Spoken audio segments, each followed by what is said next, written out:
Bonjour à tous, je suis Didier Mazier, je vous souhaite la bienvenue dans le module de cette semaine qui va être consacré à la création de logos. Je vous rappelle que dès la rentrée, nous allons recevoir une fois par mois un invité qui viendra partager avec vous son métier, des astuces sur différents domaines qui sont tous liés avec l'économie digitale, numérique, web, etc.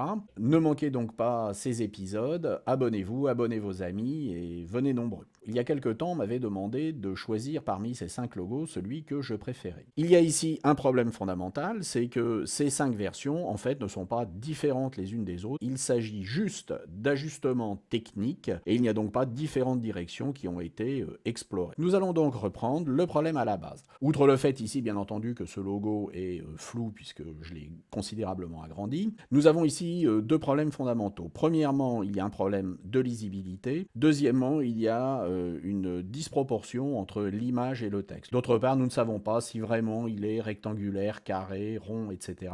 Il y a donc un problème de compréhension sur la forme. Nous allons donc reprendre totalement le problème à zéro. Nous allons commencer par saisir avec une police de caractère qui est une police de caractère ici en l'occurrence du Bodoni, qui est une police qui est utilisée beaucoup dans la mode. Il s'agit d'ailleurs, je crois, de la police qui est utilisée pour le titrage de L. Nous allons ensuite nous poser la question de l'approche. Il y a effectivement entre les lettres un certain nombre d'espacements que l'on appelle une approche, et vous constatez que nous sommes sur une police de caractère qui n'est pas à approche fixe. Il y a donc des approches qui peuvent être à modifier en fonction de ce que vous voulez obtenir. Il faudra resserrer l'approche entre les lettres. Mais c'est quelque chose que vous allez devoir régler lorsque vous allez créer un logo, car votre logo ne sera pas écrit en tout petit caractère, on l'aura aussi bien sur des cartes de visite que sur le côté d'un camion de 35 tonnes. Comment gérer l'approche ? Eh bien, il y a 2 manières de gérer l'approche. Vous pouvez, sur ce mot, resserrer globalement ici l'approche de groupe, ou vous pouvez également resserrer l'approche de paire, c'est-à-dire l'approche entre les lettres. Je peux mettre mon curseur entre 2 lettres, et avec la touche Alt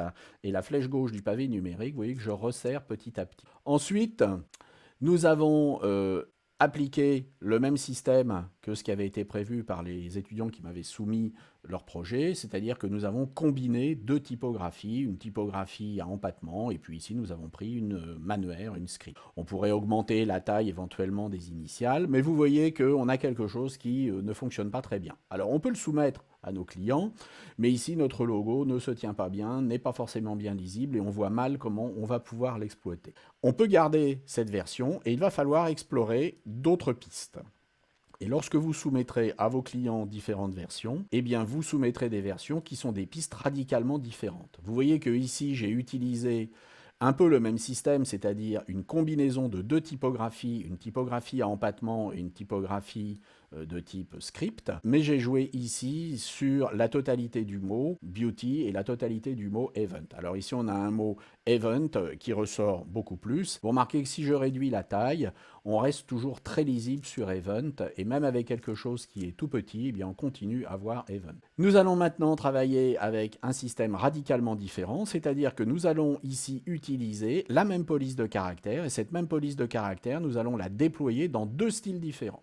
Ici, nous sommes dans un Helvetica, donc on a pris une police qui est extrêmement normale, ordinaire, on va dire, et nous l'avons utilisée ici en sin condensé, et nous avons ici utilisé la même police en extended, c'est-à-dire en étendu, et en bold, c'est-à-dire en gras. Et ce double contraste nous amène également à une lisibilité maximale. Vous voyez que même en tout petit, Beauty Event se lit très très bien. Il va falloir, une fois que l'on va travailler sur ce système-là, penser éventuellement à jouer sur de la couleur, et on va pouvoir également ajouter une forme. C'est ce qu'avaient fait d'ailleurs mes étudiants, mais la forme était extrêmement complexe, on ne comprenait pas pourquoi une fleur de lys, etc. Donc on n'a pas forcément besoin de comprendre à quoi correspond une forme, mais elle doit être très très rapidement mémorisable. Pensez à la virgule de Nike, qui est quelque chose que vous mémorisez immédiatement.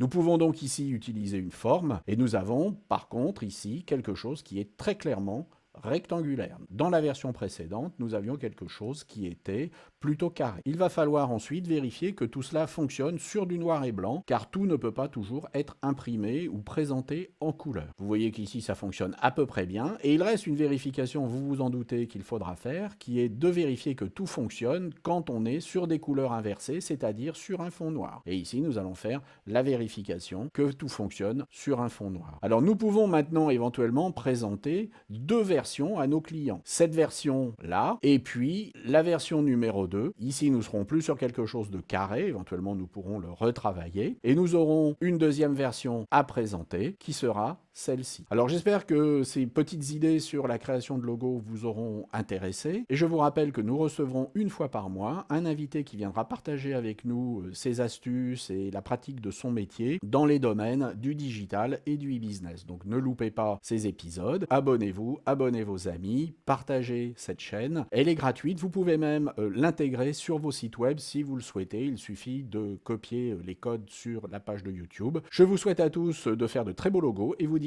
à bientôt. Au revoir.